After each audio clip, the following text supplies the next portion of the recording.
Hey, what's up, everybody? We recently bought this inflatable swimming pool for our backyard for our kiddos to play in this summer. Could not be more happy with it. However, we realized the instruction manual didn't have any guidelines on how to actually clean the product. So in this video, after my kids played with it, it was time to clean it up and store it. So in this video, I wanted to show you how I went about doing that. So let's go ahead and get started. Here are the supplies that I needed: a soft brush, some soap, some paper towels or a rag, and obviously a bucket and a hose.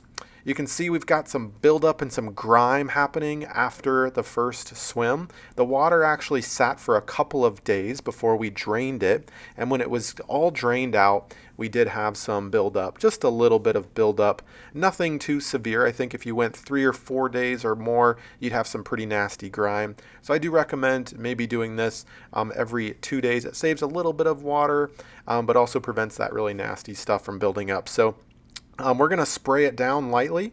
Obviously the pool has been drained already from the swim. So I'm just going to grab a soft bristled brush. Make sure your brush is indeed very soft. This is one that I kind of use my to clean my car with. You definitely don't want anything super sharp, anything that could puncture, or even anything that could be considered a strong abrasive, right? Because this is pretty delicate stuff. I mean, it's durable for sure, but it's delicate. But you want something kind of strong enough to get up this stuff. See that grime down there?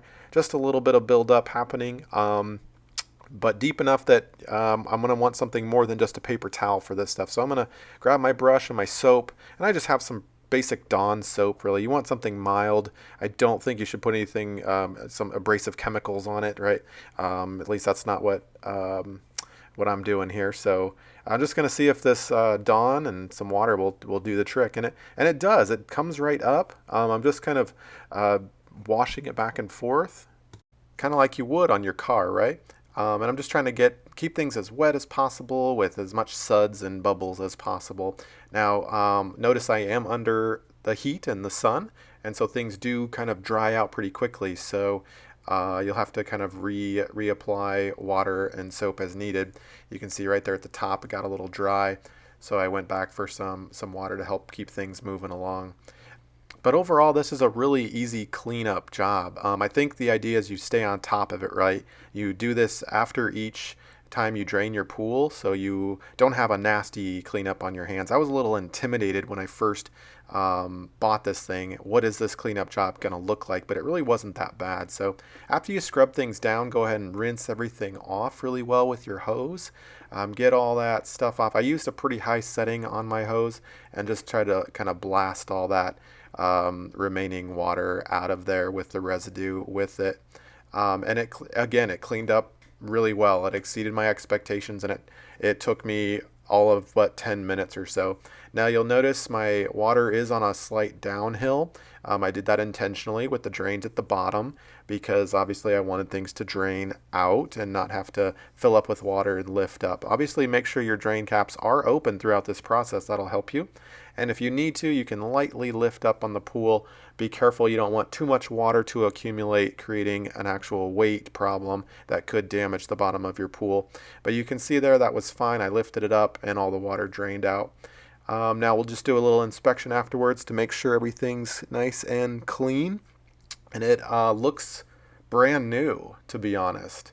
Besides a random bug flying into the water, to the wet area there, all that nasty grime is up. So I'm definitely feeling good about this and excited for my kids to use it. Now, to store it, if you haven't inflated this or deflated this, it's got 3 separate compartments with these large black caps, one on each compartment toward the end of the pool. And all you're going to do is remove those big black caps. Do not remove the small clear caps. Those are for when you put air into the pool.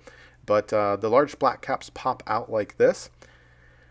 Really well made, by the way. There's no way air is escaping through that. I'm pretty impressed. And by the way, I'll put a link in the description below if you're interested in picking up this pool if you don't have it already. Yeah, it's really simple. Now, to deflate it, you can see there the walls start to lose their integrity after I take off those black caps. And I'm just gonna, kind of like a tent, I'm gonna kind of fold it up and apply some pressure and push all that air that's inside those chambers. I'm going to push all that air kind of out of those massive holes where those black caps were. Make sure those don't accidentally plug back up while you're doing this. You don't want to create a pressure problem and then end up popping it, right? So keep those black caps open and just slowly kind of fold and press, and all that air will escape quite well and quite quickly. All right, so this is kind of it after the manual approach to deflating your pool. Pretty simple job. However, if you're interested in something more automated, you can grab your trusty pump, your inflator there. And I'll also put a link in the description below for a similar model. But I like this one because it has a reversible hose.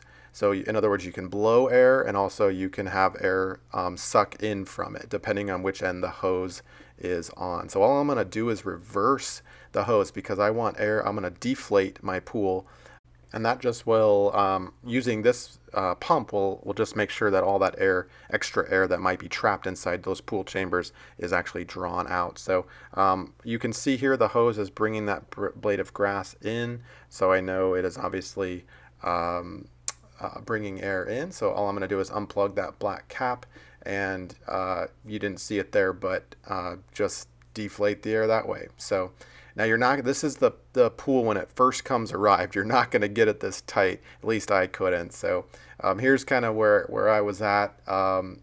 You of course can never get it as tightly packed up as it was when it was in the factory coming to you, but I'm okay with that.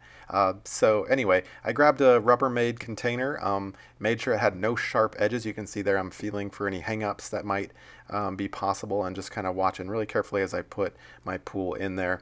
And it's not a huge Rubbermaid container, so I feel like I got it compacted down pretty well. And make sure your caps are open to help with ventilation while it's in storage. And I'll just kind of push that down a little bit. Don't ask me why there's a Halloween writing on there. Not relevant at all. But this is the Rubbermaid container here and my storage system. And we put it in our garage and bring it out every time we're ready. So yeah, it stores really well, cleans up nicely as long as you stay on top of it, right? Clean it after every swim. And it's as simple as that, ready to go for the next time. If you want more of a full review of this particular pool, make sure you check out my other video. I'll put a link down below. Thank you so much, and hopefully this video has been helpful.